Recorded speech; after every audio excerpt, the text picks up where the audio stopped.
Good morning, good evening. I'm Ryan Takeshita from HuffPost Japan. So welcome to the SDGs Global Festival of Action from Japan. Today we'll be discussing transforming the world with digital tech and innovation.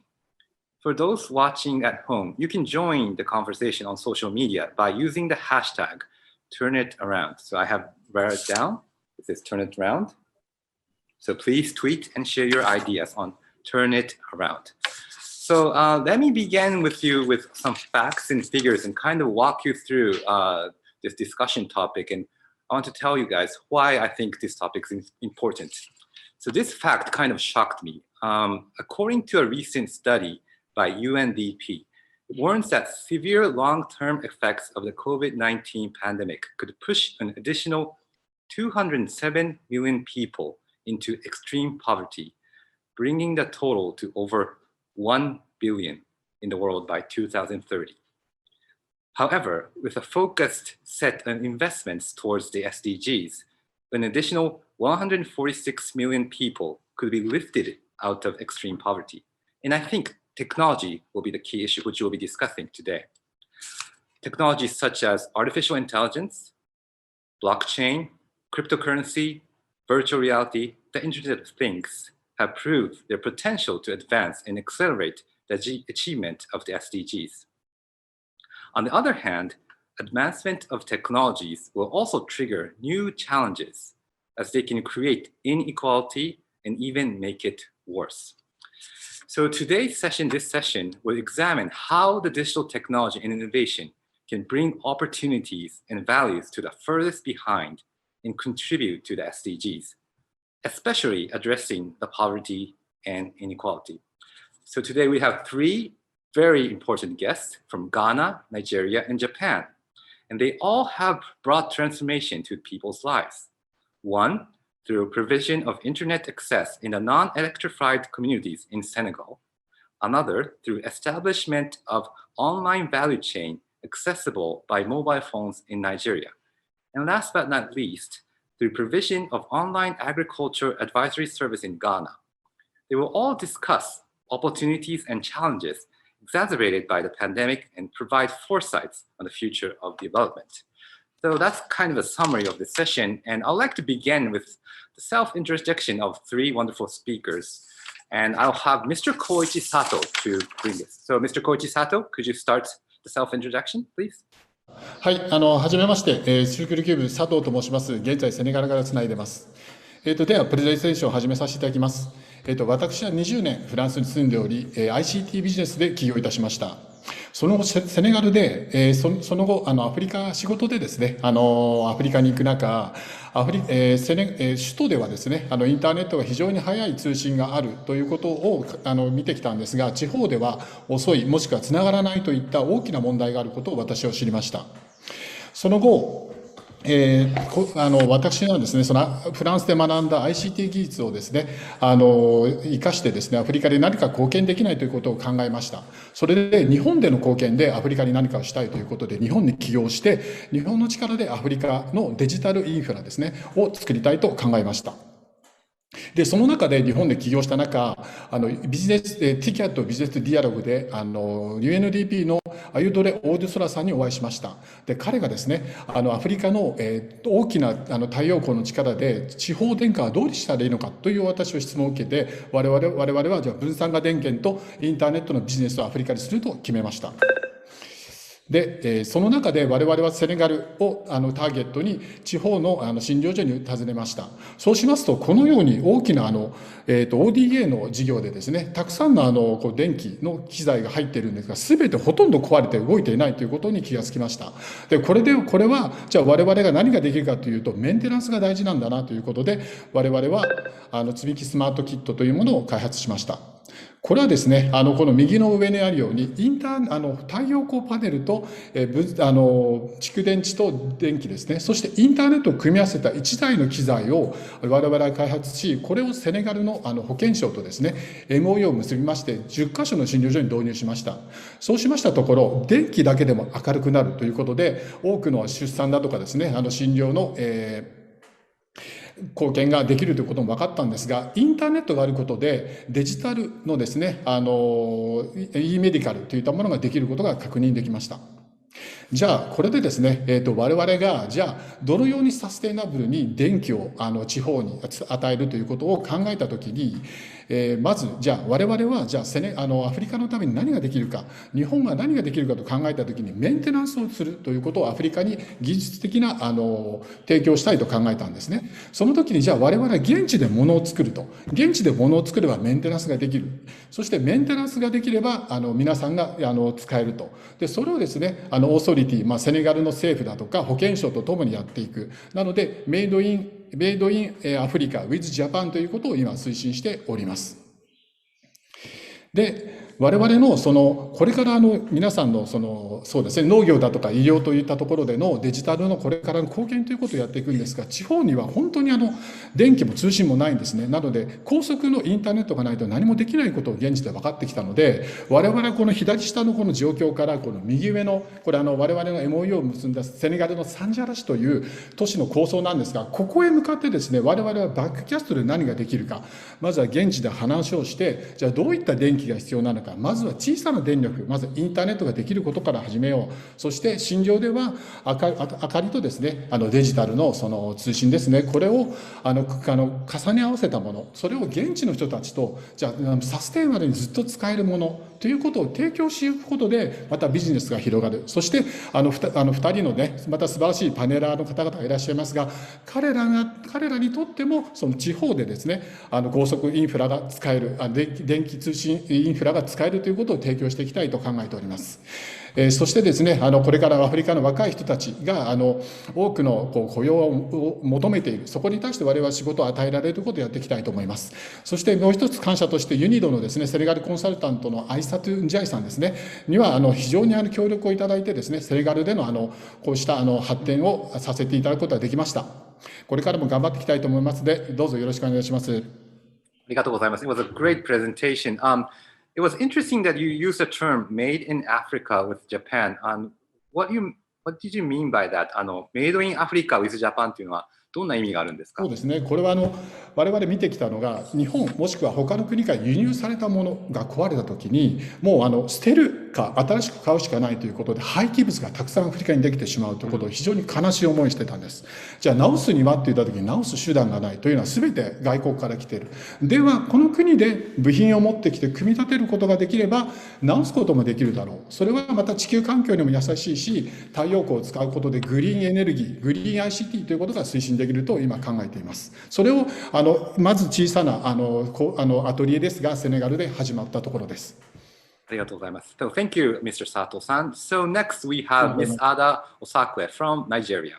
Please go ahead. Hi, arigato. Arigato. You speak Japanese. I'm learning. Okay. My name is Ada Osakwe. I'm based out of Lagos, Nigeria. Sato-san, it's so amazing to see the work you're doing on my continent, just next door in Senegal. Thank you. For me, my first exposure to digital technologies and the power of this was in 2012 when I worked with the Ministry of Agriculture in Nigeria. 1.5 million. That's the number of farmers that received fertilizers for the first time directly from the government, the subsidies for their fertilizers. $156 million. That's the amount of money that the government saved that year from this particular activity. And it was all because of this, a mobile phone. Being able to use mobile technologies to directly reach the poorest of the poor, specifically in remote areas, in rural areas in Nigeria.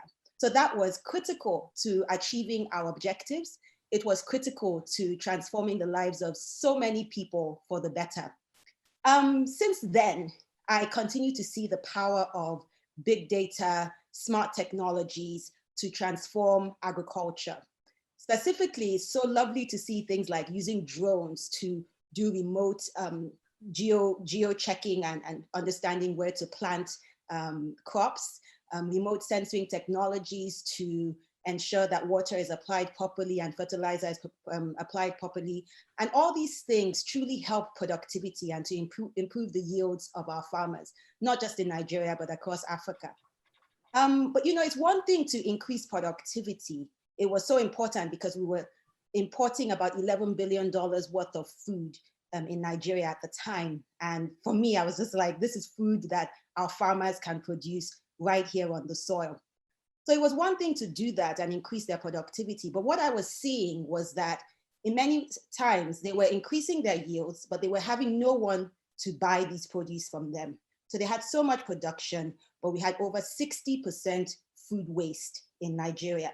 That's just wrong. Not only that, the food that we were importing, that $11 billion that I mentioned, most of it was highly processed foods that's not healthy for us. And at a time when 91% of our population did not have access to affordable, nutritious foods. So in 2015, I decided to start a company called Newly. Our mission at Newly is to galvanize healthier lifestyles for millions of people through locally grown fresh foods. We do this by connecting our local farmers, buying their produce directly, and then adding value to this, processing it in a clean way, and serving it to millions of consumers in the form of fresh juices and our chain of healthy food restaurants that are farm to table. We're really excited about what's happening and the potential of applying digital technologies. We're currently working on using blockchain in areas of traceability and understanding exactly which farm our produce came from and understanding the path of that produce all the way to the consumer. We're also in the process of using artificial intelligence to truly mine the data that we receive from consumers to begin to understand their health needs from food and how we can specifically understand what they could eat, the fresh local foods that they can eat that helps them become healthier for their specific blood types. And of course, in many ways, this is an exciting way to be more deliberate in the things that our farmers farm so that they're farming exactly what consumers would want to buy. So I'm truly excited about the power of digital technologies, and I'm really excited about the conversation we're going to have, Ryan. Thank you. Thank you so much. So thank you, Ms. Osakwe. Did I pronounce your name right, Osakwe? Perfect. Perfect, okay. Some people think I'm Japanese when they hear the name. Yeah, it sounds Japanese, so I thought you said arigato, so it was very fluent, so perfect Japanese. So interesting talk. So interesting that you mentioned about technology and artificial intelligence. May I ask you that what's the best balance between not only using technology, but kind of making use of traditional knowledge of local farmers, you know, kind of human knowledge and technology? What's the best mix of the two? It's such a great question because we find that sometimes technologies come from other parts of the world and they're pretty much imposed on our farmers, imposed on our local community. Right. Without really truly thinking about the peculiarities of the community. So I see this especially in the use of technology, AI, and even specific digital transfer of technologies using mobile phones to provide extension services to farmers where they get to, and I'm sure Gifty will speak a little bit more about that, where they get to learn and understand how to do things. But understanding the local context and the fact that they own this, they know the problems, they know the challenges, and co-creating the solution using technology, I think is the best way to proceed. Thank you so much, interesting. So next we have our third speaker. I want to invite Miss Gifty Minta Kwashe. Hello. Hi. Ryan. Right, so as Ryan mentioned, my name is Gifty Minta Kwashe and I'm from Ghana. Hello, everyone. Hi. So we know that climate change, unemployment, poverty, hunger is becoming rampant or has become rampant in a part of the world. Therefore, in 2018, my co-founders and I embarked on a research to identify that about 70% of greenhouse farmers are unable to, produce up to the expected yields due to numerous challenges affecting them from knowledge gap, inefficient run-on operations, and lack of marketing support. Greenhouses are supposed to actually help in terms of food security with the use of the all-year production and all-year-round food production. But unfortunately, these greenhouse farmers are failing in a part of the world. So Tech Shelter came up with a solution that's a web and a mobile-based application to help those greenhouse farmers to have on-demand access to advisory service, automation, market linkages, and training. When I mean advisory service, for instance, Ryan, you are a greenhouse farmer and you're having a challenge in your greenhouse. What you just need to do with the power of technology and a mobile phone or any smart device, you can sit wherever you are and just take a screenshot of the affected crop, upload it onto our platform. We have online agronomists around who would actually speak to you or give you a first aid or a first remedy to be able to solve the problem online. If it persists, then you can request for us to come to your site to check for you. And aside that, we realize that a lot of farmers or farm hands are giving flimsy excuses in terms of not irrigating on time and all of those things. So to be able to cut such inconsistency in their operations, we are actually automating all their manual operations, like from irrigation, misting system, extractor fans, and any other gadgets in the greenhouse. We are automating it by using Internet of Things, that's IoT devices. And with that, you'll be able to monitor your humidity, your temperature, and all of that with the help of sensors in the greenhouse. And actually, farmers are also wondering where to send their produce.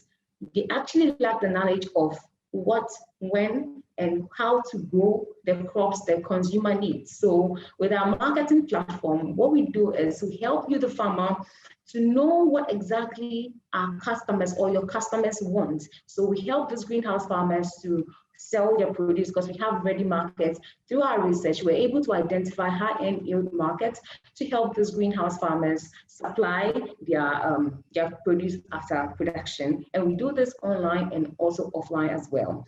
And finally, we help with online and on-site training. So we have people who are very busy, who have smart device around and wants to know how to farm, when to nest, when to do transplanting, trellising, and so on and so forth. So with our smart device and other applications around, we help those farmers or people who are potential farmers to get online and then have training with us. So that is what we do at Tech Shelter. Thank you.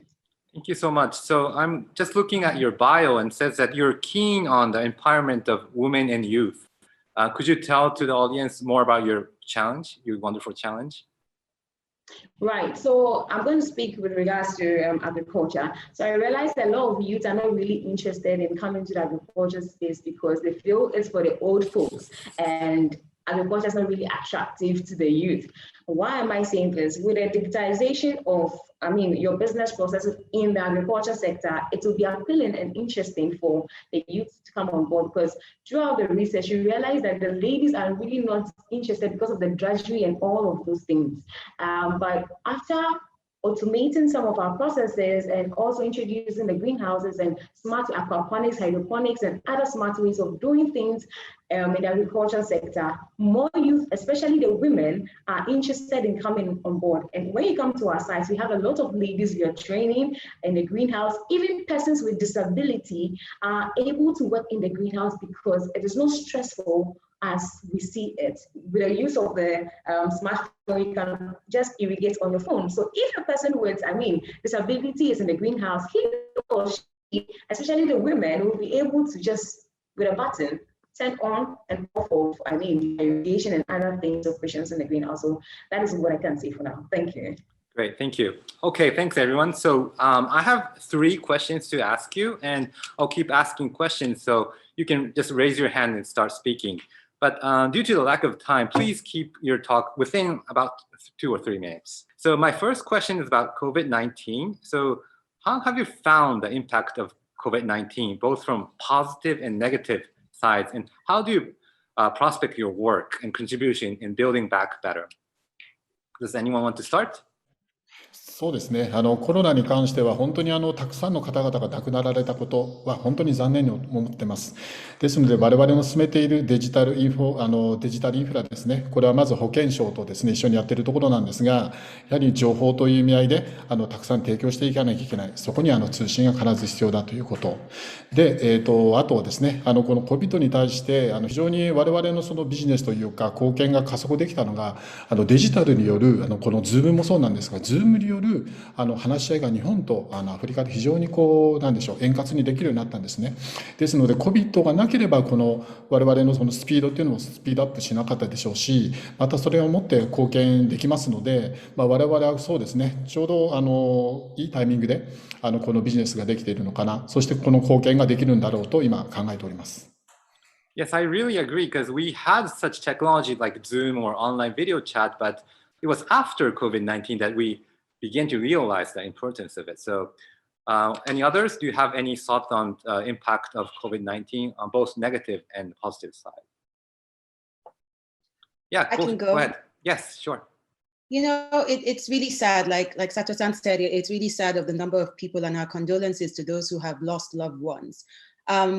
From the side of things that we do, and our mission is to inspire healthier lifestyles, we found that obviously COVID was affecting a lot of people who had pre-existing conditions with regards to their health, and usually high blood pressure, obesity, things that are typically rectified with a good, healthy food diet. So we continue to see our mission even more important in these times to build back better, as we saw our sales increase from people who were now switching to fresh produce, locally grown, healthy diets. And then we also just implemented digital in a big way. Our deliveries had to increase. People could order online. We launched our app during this time so they could use their phone and order foods. And we're really excited about building back better from this pandemic. Interesting. Do you think that healthy food is still a privilege in the world? Only the rich have the chance to get the healthy food? Great point. And the stats I said earlier, 91% of people in my country still don't have access to a healthy, affordable diet. And that's what we're trying to change. The fact that we are sourcing locally, it's not coming through, it's not being imported, coming through planes and all of that. So we have a shorter supply chain, and that allows us to pass this on in the form of reduced prices. So you're not getting a $10 salad, you're getting a $1 salad because it's right there in your home. So it's accessible. I see. How about you, Ms. Kwashi? Do you agree? Do you think the same way? Right, I do. I agree with all of them. COVID-19 has made us realize from a business perspective that no business is immune to crisis. So it has challenged us to know that moving forward or henceforth, digital technology is very important, and we need to launch some form of digital technology in our business processes, because those with digital processes or digital technology in their business processes has helped them pivot within the COVID-19 pandemic. With us, Tech Shelter, part of our operations was affected. That's physical visits to people to check their farm, whether with essential services. We realized we needed to cut it off, especially when there was a ban on moving around. But with the online service, able to move around, we're able to use with the power of our technology, smartphones, we are able to service our customers. And also, when it comes to our training, we trained a lot of people. People are now going at their backyard to feed themselves, and we left no one behind, you understand? And also, with marketing bits, we're actually supplying to a lot of people online with a dispatch delivery service. So it is very important that any business person out there, being it health, being it fintech, being it anywhere you find yourself within the industry, make sure you digitalize part of your business processes so you can move on within this pandemic season or era. Thank you. Great point. So I want to ask Ms. Osaku and Ms. Kwashi that I think when talking about nutrition, I think it's important. Also, education is important because you have to, teach the children why nutritious food and why healthy food is important to their lives. What do you think about the collaboration with the education system in your country and the business? I think you're absolutely right. We need to do, but I think we do need to do more. I did think that during COVID, we would be hearing it from government officials, from every single person that eat better, eat healthier, get foods, vitamin C is naturally in your oranges, in your pineapples, in your lettuce. We thought we would hear a lot more of that, but it's not happening. So we have to do that ourselves in many ways. Again, the power of digital, where you can reach so many people all at once, blogging about it, writing articles about it. Every touch point that you have with the consumer, you're letting them know why the beetroot is great for their blood pressure, that they're drinking, stuff like that. So I think we need to do a lot more. And it's something that I hope that as we build back better, governments around the world would speak a lot more to issues around healthier diets and the power of locally grown food. Yes, interesting point. How about you, Ms. Kwashi? Do you have any other thoughts? Right, I'm just going to add a little to what, the master Ada has said, my mistress, sorry. With regards to education, I think there should be more sensitization within our schools, especially, I'm going to speak from the rural, part. There are a lot of people who don't know what to eat, the right things to eat, what goes into their system. So I think it will be very important that the government or maybe agencies, NGOs like UNDP and other UN organizations come together and help this sensitize or bring up programs to help the youth or the younger ones within the rural areas to understand what they eat or what goes into their system. Because if they don't, it's going to affect them, and at the end of the day, affects the population as a whole, the whole country. Because if they know what exactly they're eating, if they know how to even grow what they eat, it's going to be very, helpful for everybody in the country. So that's everything I can add. Great. So, Mr. Sato-san, the two mentioned about the importance of government. So I think the power of business and power of innovation technology is important, but it's also important to work with the government. And Mr. Sato, you have a lot of experience working with the local government. What's your thoughts on that? はい、ありがとうございます。我々アフリカをやるときにですね、一軒一軒診療所を訪ねてはもう時間があっても足りないということで、もう政府とやるということを決めました。で、今保健省と一緒にやってます。で、これから誰一人取り残さないという意味合い、それはデジタルの中なんですが、昨日、セネガルのサンジャラ市という市のですね、未電化村落2軒を訪ねてきたんですが、学校に行ってきました。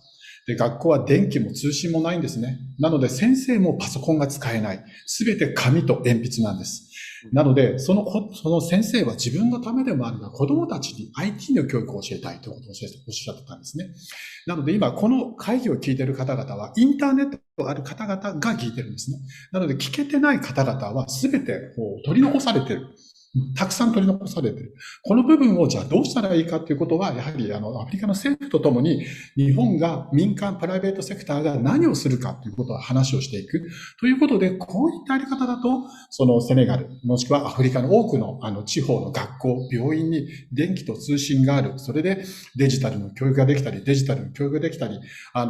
療ができたり、あと今の、栄養のこともですよね。皆さんビデオで見る方がわかりやすいんです。字が読めない方も多い。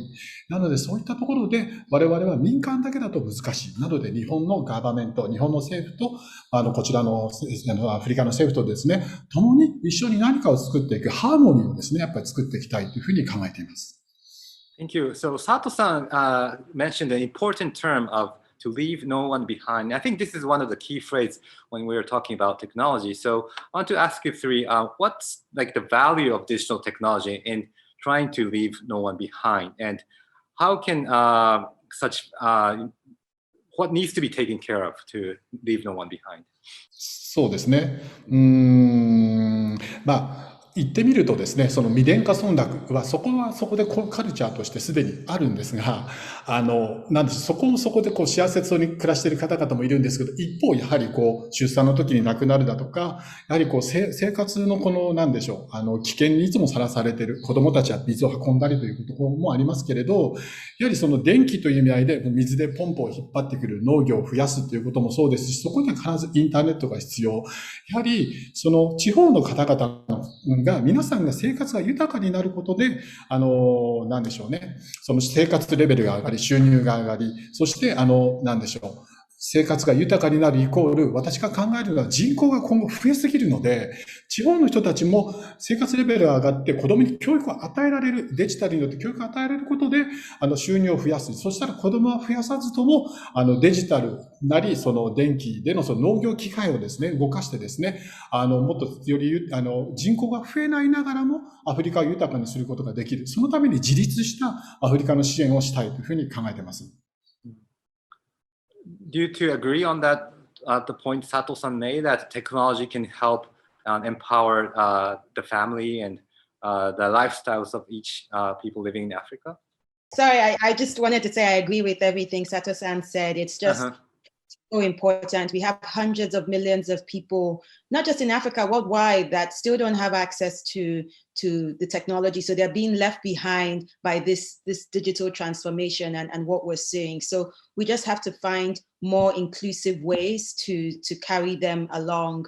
And if it's, and that's why it's beautiful, even folks are already thinking about this, how do you still have mobile devices, solutions that still allow you to record information even when it's offline, for example, so that when you do take it to an online place, you can still gather that data, you can still make the right decision. So I think we, side by side, we constantly have to be thinking about the fact that there's still millions of people who are completely offline and not be part of this. So finding solutions around that. So what kind of support is needed? Do you need more devices, more infrastructure, more education? What's the factor? I think everyone should kind of pop in here, but it's almost everything. It's everything. Everything. It's the education. You spoke about government earlier on. It's so key. It's wonderful that UNDP is getting us to have this conversation. It means they're obviously thinking about it, top of mind. They have a strong role, development institutions, to fund these things. We haven't really talked about financing here today, but folks need to get the money to do the research in a big way. When you spoke about knowledge and the fact that the local knowledge and all of that, sometimes we have to own that research. We have to own it in many ways and get the funding for the young people to put their minds to work and find unique solutions that are specific to our environment. So I think money and access to funding and finance is a big thing we should also consider as we think about the digital revolution. I see. So Ms. Kwashi, we kind of touched on the point that technology is important, but at the same time, we should not leave no one behind. What's your thought on that? Right. So my sister Ada and then my brother Sato has really touched on majority of the things I want to say. But indeed, there's nothing more inspirational than seeing the power of people coming together to achieve the purpose. So with the digitization we are talking about, we need more sensitization in the education. Is very key and it's very important. It's very, very important because we don't have to leave the uneducated, the poor, or maybe the less privileged behind. No, we all need to come on board. And of course, kudos to UNDP and the other organizations helping in that regard. We need to continue to hammer more on the digitization and technology to help reduce that drudgery of, the work or the stress on women, especially in terms of, in regards of even agriculture, when you go to the rural environments and other places. So more education needs to be done. Thank you. Okay, great. So as we have to end the talk in about 10 or 5 minutes, I'd like to ask you three my final question, and I would like you three, to each one of you, to answer this question. So it's about the future. How do you envision the future of development with the power of digital transformation, envisioning 2030? What are you going to do in next 10 years? So, Mr. Sato-san, would you like to start? そうですね、繰り返しになりますが、もう都市部ではもうインターネットが早い。私もダカールにいますが、ファイバーなんですね。とても早いです。全然問題ありません。ただ、ここから車で1時間行くと電波がないんです。なので、そこに対してデジタルを与えるということは、皆さんがこの DX 化に参加できるということでもあるんですね。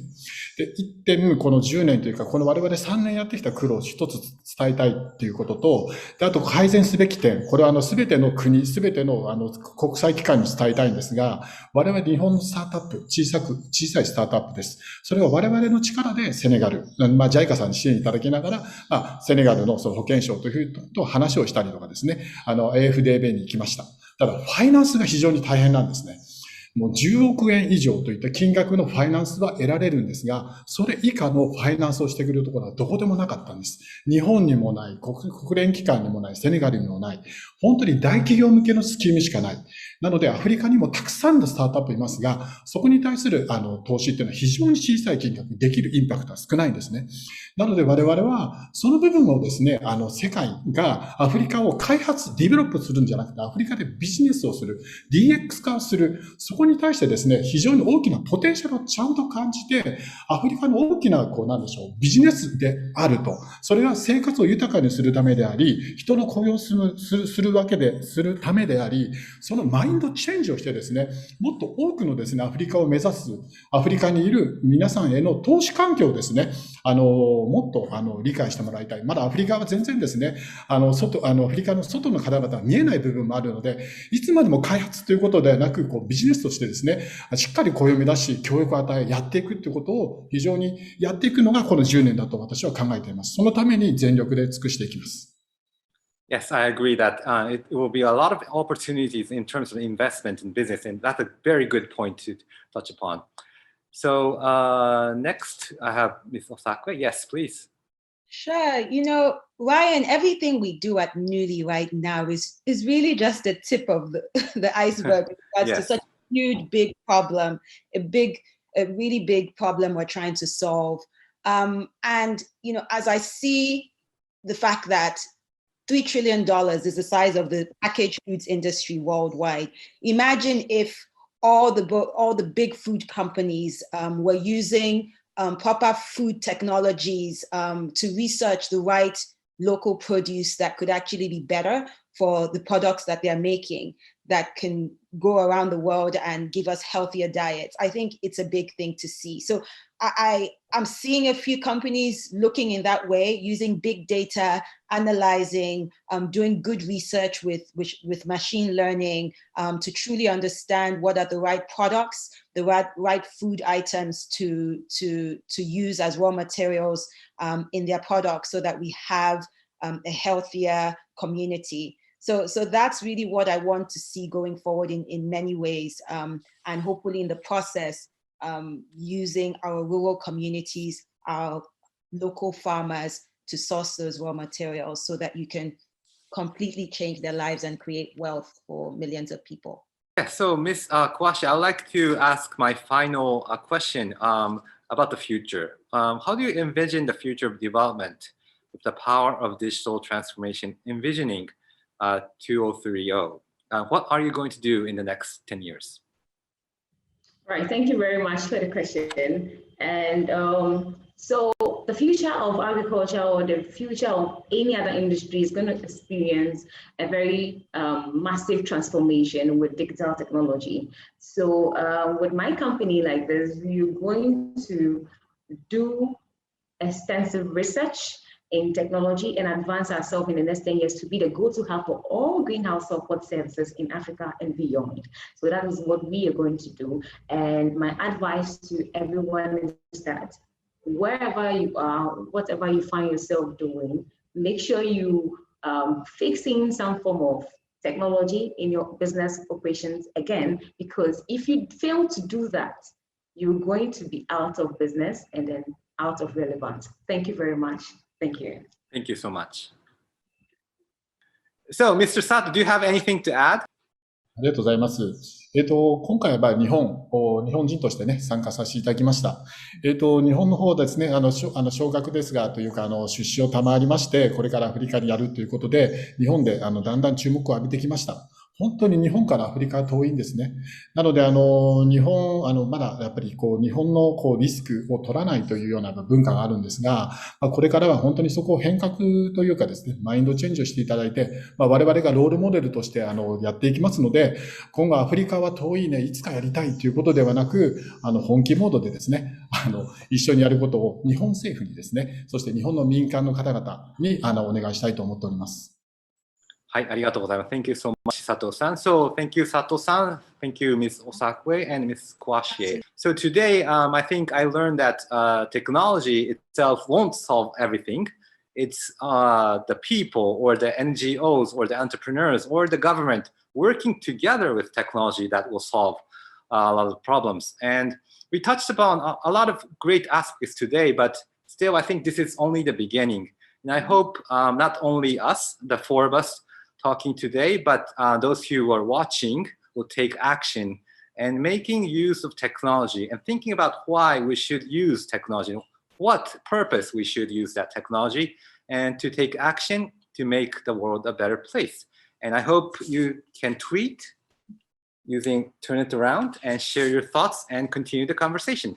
So thank you so much, Sato-san, and thank you everyone, Osakue-san. Thank you so much. Thank you. Okay. Great to see you. Bye. Bye.